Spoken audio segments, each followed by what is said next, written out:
और इस वक्त की बड़ी खबर, बिग ब्रेकिंग न्यूज आपको बता दें।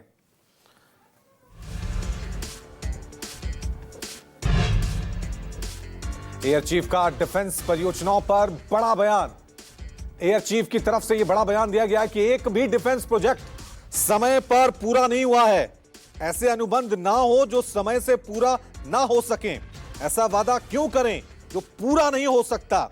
परियोजना पूरी नहीं हो सकती, फिर भी अनुबंध पर हस्ताक्षर किए गए हैं। एयर चीफ की तरफ से डिफेंस परियोजनाओं को लेकर यह बड़ा बयान दिया गया है, जिसमें कहा गया है कि एक भी डिफेंस प्रोजेक्ट समय पर पूरा नहीं हुआ है तो ऐसे कॉन्ट्रैक्ट ना हो जो समय पे पूरे ना हो सके।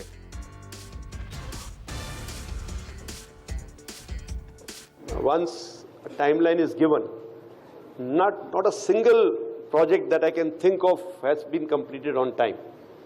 So this is something where we have to look at. Why should we promise something which cannot be achieved? While signing the contract itself, some of the times we are sure that it is not going to come up. तो अपने आप में यह बड़ा बयान है air chief की तरफ से, क्योंकि एक भी कॉन्ट्रैक्ट समय पे पूरा नहीं हुआ है। इसको लेकर सवाल उठाए जा रहे हैं डिफेंस की जो परियोजनाएं हैं। चलिए इस खबर पे और ज्यादा जानकारी के लिए सीधा रुक करते हैं मेरे सहयोगी पवन मिश्रा का। पवन, एयर चीफ की तरफ से अपने आप में यह बयान बहुत मायने रखता है, बहुत मायने रखता है। पवन, आपकी तरफ मैं रुक कर रहा हूं। देश के एयर चीफ ये बयान दे रहे हैं कि एक भी डिफेंस प्रोजेक्ट समय पर पूरा नहीं हुआ है। एक ऐसे वक्त में जब दुश्मन देश पाकिस्तान के साथ हालात, स्थितियां तनाव पर हैं, चरम पर हैं, काफी संवेदनशील हैं, ऐसे वक्त में देश के एयर चीफ का बयान कि जो डिफेंस की परियोजनाएं हैं उनका काम चल रहा है वो टाइम पे पूरी नहीं हो रही हैं। ऐसे लोगों को कॉन्ट्रैक्ट नहीं देना चाहिए, उनके साथ अनुबंध नहीं होना चाहिए जो समय पर काम नहीं कर पाए, इन परियोजनाओं को कंप्लीट नहीं कर पाए। चलिए इस खबर पे एक बार फिर सीधा रुक करते हैं ज्यादा जानकारी के लिए पवन मिश्रा की तरफ। पवन, अपने आप में बहुत बड़ा बयान हो जाता है, परियोजना समय पे पूरी नहीं हो रही है, ऐसे लोगों को कॉन्ट्रैक्ट नहीं मिलना चाहिए। किस ओर इशारा कर रहे हैं एयर चीफ?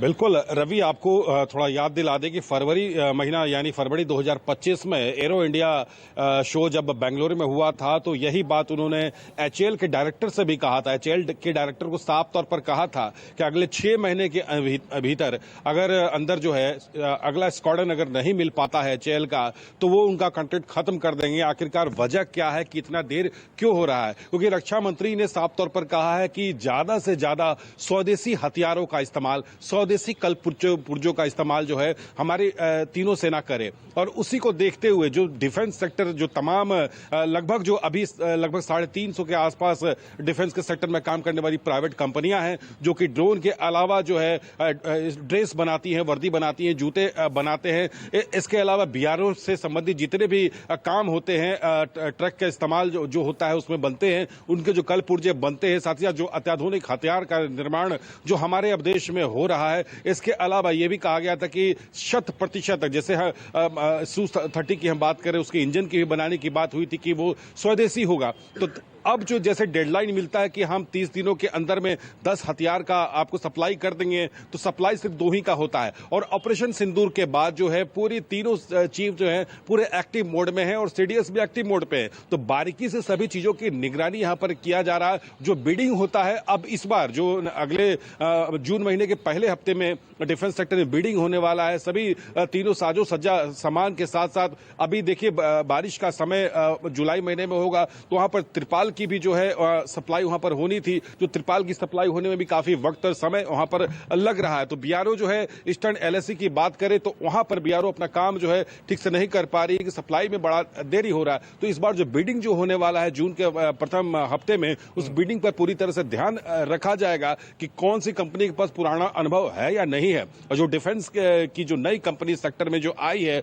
उसको उस बिडिंग से हटाने की बात यहां पर की गई है। तो एपी सिंह ने यानी वायुसेना चीफ ने साफ तौर पर कहा है कि अगर जो डिलीवरी डेट है, डिलीवरी डेट के अंदर में अगर वो सप्लाई नहीं हो पाता है एयरक्राफ्ट से एचएएल की तरफ उनका ज्यादा ही इशारा रहा था। और डिफेंस सेक्टर की हम बात करें तो कुछ ऐसे बंदरबख्त वाहनों का भी ऑर्डर दिया गया था जो किसी भी परिस्थिति में चल सकता है। पहाड़ की बात करें और रेगिस्तान की हम बात करें, चाहे पथरीला इलाके की बात करें, तो बंदरबख्त की जो गाड़ियां हैं, जो 1000 गाड़ियां जो है तीनों सेना के लिए जो है आने वाली थी, वो अभी तक जो है सप्लाई नहीं हो पाया है। तो उन सब कंपनियों पर विशेष तौर पर नजर रखा जा रहा है। ये भी कहा जा रहा है कि अगर समय से पहले आपूर्ति नहीं किया गया तो हो सकता है कि उनका कैंसिल भी किया जा सकता है। तो इस पर पूरा ध्यान रखा जाएगा। रवि, शुक्रिया पवन तमाम जानकारी के लिए।